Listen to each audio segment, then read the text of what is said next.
Au nom du Père, et du Fils, et du Saint-Esprit. Amen. Dans cette méditation de 10 minutes, nous partirons de la recette des fruits confits et nous essaierons de mieux comprendre l'action de l'Esprit Saint dans nos âmes.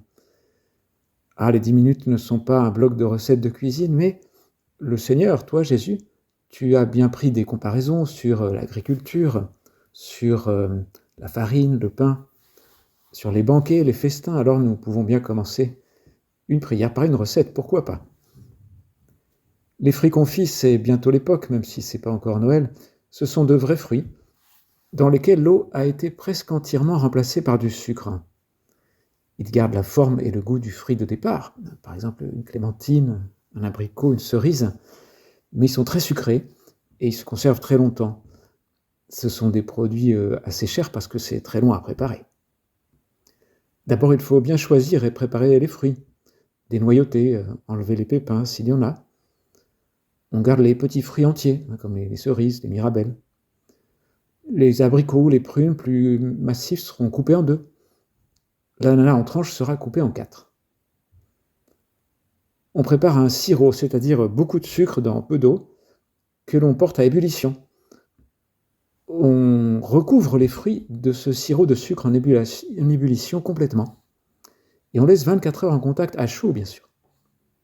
Et petit à petit, par osmose, le phénomène est connu, l'eau sort des cellules des fruits et le sucre entre à l'intérieur. C'est une question de pression du sucre d'un côté et de l'autre. Et voilà pour 24 heures. Mais le deuxième jour, on égoutte les fruits, on prépare un sirop encore plus concentré que le premier. On le chauffe à ébullition, on le verse sur les fruits. On laisse 24 heures en contact, à nouveau à chaud. À la fin, on retire le deuxième sirop. On en prépare un troisième qui est encore plus concentré. On laisse à nouveau 24 heures en contact, à chaud, jusqu'au, si l'on veut, 8e, 10e jour, 12e jour dans certains cas. Et il faut terminer par sécher les fruits à feu très doux pour ne pas les cuire, pour ne pas les abîmer.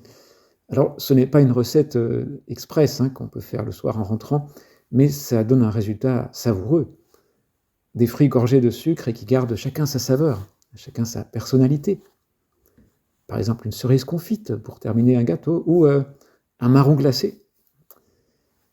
La forme et le goût du fruit sont respectés, mais c'est délicieux, c'est plus savoureux et ça se conserve très bien.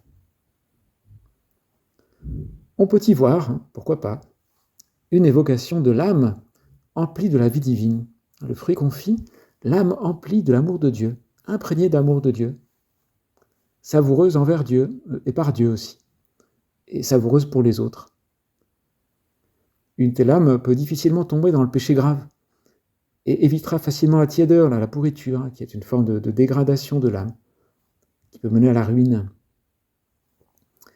Une personne imprégnée d'amour de Dieu, c'est une personne sainte. Et la sainteté, c'est la vie avec Dieu. Souvent, nous pensons que la sainteté, c'est la perfection, mais proprement parlé, la sainteté, c'est le saint, c'est celui qui prend part à la vie de la Trinité. Même si ça peut nous paraître impossible, Jésus, mais tu nous le donnes, c'est un don, ça commence au baptême, qui peut être comparé à la première mise en contact avec le sirop de sucre. Et nous qui étions un fruit sauvage, pas forcément savoureux, peut-être même amer, pas très durable, on est devenu meilleur. Et on a même hérité de la vie éternelle. Si on persévère, on se conservera éternellement.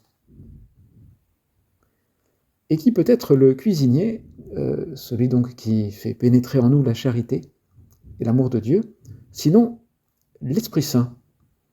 L'Esprit Saint est une personne. L'Esprit Saint, nous le savons, ce n'est pas une caractéristique de Dieu, ni un produit de Dieu qui serait fabriqué par Dieu, ce n'est pas une énergie. L'Esprit Saint, c'est une personne, donc c'est le cuisinier. Avec cette différence que l'Esprit Saint, il est intime à nous-mêmes. Il ne nous prend pas de l'extérieur comme le cuisinier pour les fruits, et il nous connaît parfaitement. L'Esprit Saint a l'air comme ça un petit peu lointain, loin du concret, mais en réalité, il est très concret. Il est très terre à terre, l'Esprit Saint, oui, réaliste. Il connaît la pâte dont nous sommes faits, la chair du fruit, ses défauts. Il connaît l'Esprit Saint, la société actuelle, il est Dieu. Il nous prend tel que nous sommes dans notre contexte réel qui n'est pas idéal. Et la première étape de cette réception de l'Esprit Saint, ce fut le baptême, si nous sommes baptisés. Ou sinon, c'est jamais trop tard pour demander le baptême. Et la deuxième étape, celle de la plénitude, c'est la confirmation. Et il n'est jamais trop tard pour demander la confirmation. Et ensuite, il faut vivre de tout ça. Il faut continuer à être dans le bon liquide sucré. La mission de l'Esprit Saint dans nos âmes, selon la théologie, c'est la sanctification. C'est-à-dire, il fait de nous des intimes de Dieu. Il nous fait participer à la vie divine, à l'amour très pur et infini qui existe entre les trois personnes de la Trinité. Donc oui, ô Esprit Saint, depuis notre baptême et surtout notre confirmation, si c'est le cas, nous sommes trempés dans la vie divine par toi, et tout en gardant notre saveur, notre personnalité, nous nous remplissons de la douceur de Dieu, qui s'appelle la charité, puisque la sainteté, c'est aussi tout simplement la charité. La charité au sens le plus élevé, à la fois naturelle, surnaturelle. L'Esprit Saint infuse dans nos âmes des choses. Donc c'est du sucre, c'est la vie divine, mais c'est en particulier la foi, l'espérance et la charité qui pénètrent dans notre âme, doucement. Et de plus en plus, on a confiance en Dieu, on espère en lui et on l'aime. L'Esprit Saint infuse en nous les dons, les 7 dons. La sagesse, qui nous aide à trouver notre joie dans la contemplation. L'intelligence qui aide à mieux percevoir les mystères de la foi. Le conseil, qui nous aide à demander conseil, à connaître en cas de doute ce qu'il faut faire. La force, un don qui nous vient aussi par l'Esprit Saint, pour surmonter les tentations et les autres obstacles. La science, qui nous aide à distinguer ce qu'il faut faire, qu'il faut croire, et à nous diriger dans la vie spirituelle. La piété, qui nous aide à être tendre avec Dieu, à être affectueux avec le Seigneur. Et la crainte de Dieu, qui fait éviter le péché, non par peur de Dieu, mais par peur d'offenser Dieu. Alors tout cela pénètre dans notre âme tous les jours, si nous sommes dans une bonne vie chrétienne. Et l'Esprit Saint est le merveilleux pâtissier qui, à partir de fruits assez communs, et de fruits même qui comportent des défauts, parvient à produire un merveilleux fruit confit, ça s'appelle un saint, une sainte. Le tout, c'est de le laisser agir. On le lui permet si on est patient, si on prie, si on a recours à l'accompagnement spirituel. Une grande manière pour l'Esprit Saint de nous parler. Un jour, Saint José Maria écrit dans son journal, mardi 8 novembre 1932.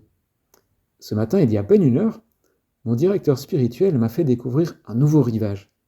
Il m'a dit, soyez l'ami de l'Esprit Saint, ne parlez pas, écoutez-le. Peut-être on a tendance à trop parler dans la prière, mais il faut écouter tout simplement. Il faut aller à la messe, il faut communier.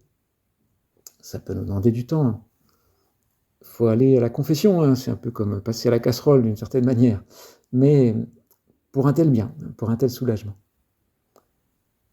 On laisse agir l'Esprit Saint en étant en général ouvert à Dieu, confiant, patient. Parce que bien sûr, il est arrivé que toi, l'Esprit Saint, tu descendes avec fracas, d'une certaine manière, dans certaines âmes, comme le jour de la Pentecôte, ou d'un seul coup, mais bien souvent c'est progressif, et on ne se rend même pas compte. Un prêtre qui avait obtenu, c'est pas lui qui l'a dit, mais c'est la famille qui l'a dit, un prêtre qui avait obtenu la confession d'un malade, un malade qui avait bien refusé de voir le prêtre, a dit tout simplement, moi j'ai rien fait de particulier, c'est simplement que l'Esprit Saint avait beaucoup travaillé dans l'âme de votre papa, de votre grand-père, depuis longtemps, et moi j'ai simplement été là à la fin. Alors oui, l'Esprit Saint, toujours à l'œuvre, pas assez connu. Saint José Maria le qualifiait de grand inconnu, l'Esprit Saint. On peut remercier, c'est le grand cuisinier, le grand artiste, pour le bien, mais qui n'attire pas l'attention sur lui. Sans doute l'Esprit Saint sera-tu bien à l'œuvre pendant le temps de l'Avent qui commence dimanche prochain, un temps d'attente pieuse et joyeuse de la venue du Sauveur, un temps de recueillement et d'espérance en Dieu. Mais pendant le temps de l'Avent, on ne parlera pas de l'Esprit Saint, ou sauf exception, mais on va parler d'Isaïe, d'Élisabeth, de Zacharie, de Jean-Baptiste, on va contempler la Vierge Marie, on va bientôt aussi contempler le petit enfant Jésus. Pourtant, l'Esprit Saint sera là, lui aussi, tout le temps, hein, et pour nous faire comprendre tout ça, nous faire savourer, nous attendrir. Esprit Saint, nous te remercions pour ce que tu fais à la longue dans notre âme. Nous voulons te laisser faire, être des personnes dociles, et ainsi, nous deviendrons cette personne savoureuse que nous aimerions être, celui que nous ou celle que nous rêvons d'être, par l'action de l'Esprit Saint. Je te remercie, mon Dieu, des bonnes résolutions, des actes d'amour et des inspirations que tu m'as communiquées dans cette méditation. Je te demande de m'aider à les mettre en pratique. Marie, ma Mère Immaculée, Saint Joseph est mon ange gardien, intercédez pour moi.